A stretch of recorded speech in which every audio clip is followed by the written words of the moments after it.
اب میوات کا اس تصوف سے جو تعلق رہا ہے بہت ہی دیرینہ تعلق رہا ہے۔ میوات کی سرزمین ان اہل اصفیاء و اتقیاء کو خوب راس آئی ہے، اور ہمارا ایمان و اسلام ان درویش مجاہدوں اور بے لوث و بے غرض قلندروں کی رہین منت ہے۔ اس موضوع پر جب میوات کے مقبول قلمکار مولانا حبیب الرحمن گھاسیڑا رحمہ اللہ تعالی نے خامہ فرسائی کی تو تذکرہ صوفیاء میوات کے نام سے 666 صفحات پر مشتمل ایک ضخیم کتاب عالم وجود میں منظر عام پر آئی۔ 666 صفحات ہیں جن میں صرف صوفیاء میوات کا ذکر کیا گیا ہے، جن کا فیض یہاں پر پہنچ رہا ہے اور جس میں اکثر صوفیاء میوات کا احاطہ کر لیا گیا ہے۔ یہ کتاب اپنے موضوع پر منفرد کتاب ہے جو مطالعے سے تعلق رکھتی ہے۔ آج یہ مجلس جہاں منعقد کی جا رہی ہے، یہ بستی آپ کا جو گاؤں ہے بھنگو، یہ بستی ہے، یہاں بھی بابا بلکھنڈی جن کے نام سے یہاں کی بستی کا نام رکھا گیا، اور اسی کے قریب میں جو بستی سوند بستی ہے وہ اپنی حیثیت اور اہمیت کے اعتبار سے تاریخی بستی ہے،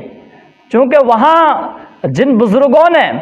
پرورش پائی ہے اور یہ احسان و سلوک کے مدارج اور مراتب طے کیے ہیں، انہی کے رہین منت ہے کہ آج عالم اسلام میں،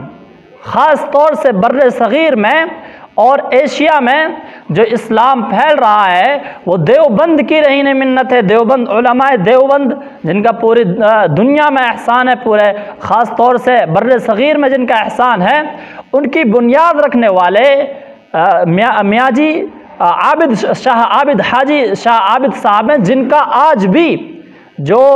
مرکز ہے اور جو مدفن ہے دارالعلوم دیوبند ہے، اور وہاں پر کتبہ لگا ہوا ہے ان کی قبر پر، اور اس پہ لکھا ہوا ہے کہ بانی دارالعلوم دیوبند۔ کتنے فخر اور افتخار کی بات ہے ہمارے لیے، نہایت ہی عزت و امتیاز کی بات ہے میوات میں، اور دارالعلوم دیوبند کی بنیاد وہ بزرگ وہاں پہ جا کے رکھتے ہیں۔ اور تصوف کی آج جو ضرورت ہے پوری دنیا میں ہی، خاص طور سے علماء طبقے میں اور عام طور سے عمومی تمام طبقے میں، جتنے بھی اخلاقی امراض اور روحانی بیماریاں ہیں ان کا علاج اس راہ میں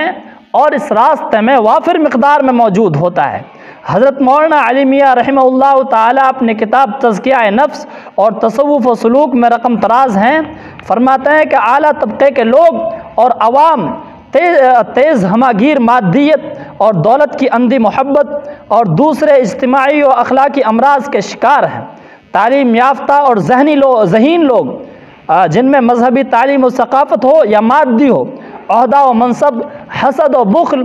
تکبر و انانیت، شہرت کی خواہش، نفاق و مداہنت، مادہ و طاقت سے مرعوبیت جیسے باطنی امراض میں گرفتار ہیں۔ اور مزید لکھتے ہیں کہ علماء کا جہاں تک تعلق ہے ان کے وقار و عزت کی مظاہر پرستی اور ظاہرداری، فقر سے ضرورت سے زائد بیجا خوف کہ امامت میں چند روپے ملتے ہیں ان میں کیسے کام چلے گا، آرام طلبی اور عیش پسندی نے بگاڑ دیا، اور ان سب کا علاج اس نبوی تزکیے میں ہے جس کا قرآن میں ذکر ہے، اس کے سوا کہیں نہیں ہے۔ میوات میں جو آج بھی ایسے چراغ ہمارے درمیان موجود ہیں جو روشن ہیں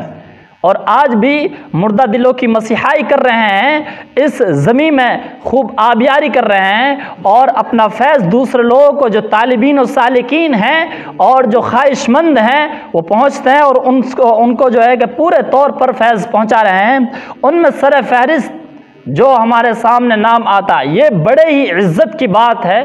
اور علماء طبقہ اس کو خاص طور سے جانے گا کہ ہمارے درمیان ہمارے صدر محترم اور میر کاروا اس جماعت کے امیر ہمارے درمیان تشریف رکھتے ہیں، میاں جی حاجی رمضان صاحب مالب، خلیفہ و مجاز شیخ الاسلام مولانا حسین احمد مدنی رحمہ اللہ تعالی، یعنی مدنی خاندان سے تعلق رکھنے والے اور ان سے نسبت رکھنے والے بزرگ ہمارے درمیان موجود ہیں۔ اللہ رب العزت ہمیں پوری قدر کرنے کی توفیق عطا فرمائے۔ مجھے ابھی معلوم ہوا تھا ایک سفر میں مولانا حکیم الدین صاحب اشرف اٹھاوڈی کے ساتھ میں تھا، تو انہوں نے مجھے بتایا ابھی حال ہی 2 روز قبل ہی، اس وقت میں نے حضرت مولانا سے ملاقات بھی کی، میں خود حضرت مولانا کلیم صدیقی صاحب داعی اسلام جو ہیں دامت برکاتہم، ان سے میں بیعت ہوں۔ اگر میں ان سے بیعت نہیں ہوتا تو میری تمنا یہ ہوتی کہ میں میاں جی حاجی رمضان صاحب سے ضرور بیعت ہوتا،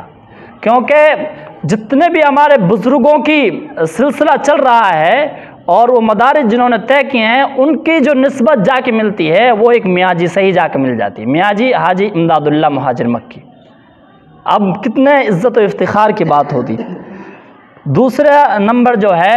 شیخ الحدیث مولانا اسحاق صاحب اٹاوڑی دامت برکاتہم دارالعلوم میوات میں تشریف رکھتے ہیں، لیکن آپ جو ہے کہ باقاعدہ طور پر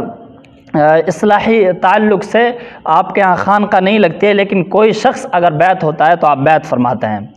تیسرے نمبر پر آج کل جو سب سے زیادہ سرگرم خانقاہ ہمارے میوات میں ہے، حضرت مولانا اسد صاحب میل کھیڑلا دامت برکاتہم، نوجوان عالم دین ہیں، اللہ رب العزت نے ان کو نسبتی طور پر بڑا نوازا ہے۔ ان کی خانقاہ جو آباد رہتی ہے 24 گھنٹے تقریباً وہ آباد رہتی ہے اور وہ چلتی ہے۔ چوتھا نمبر مولانا زبیر احمد صاحب باولا ہمارے درمیان چند لمحات میں انشاءاللہ تعالی تشریف لانے والے ہیں۔ آپ ہمارے ہی میوات کے مفتی اعظم مفتی عبدالرشید صاحب رحمہ اللہ تعالی، جن کا حال ہی میں انتقال ہوا ہے، ان کے خلیفہ و مجاز ہیں۔ مفتی عبدالشکور صاحب گلپاڑا،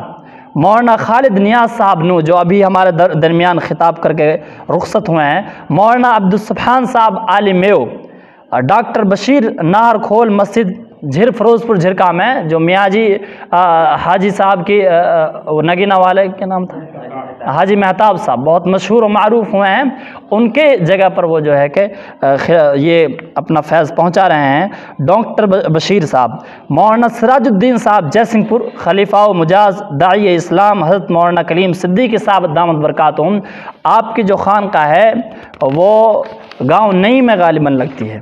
ڈاکٹر جمیل صاحب کالا کھیڑا، مولانا اسلام الدین صاحب گوالدہ، مولانا الیاس کوٹ رحمہ اللہ تعالی رخصت ہو گئے، لیکن ان کی خانقاہ اب بھی آباد ہے، وہاں پر ان کے جانشین ہیں،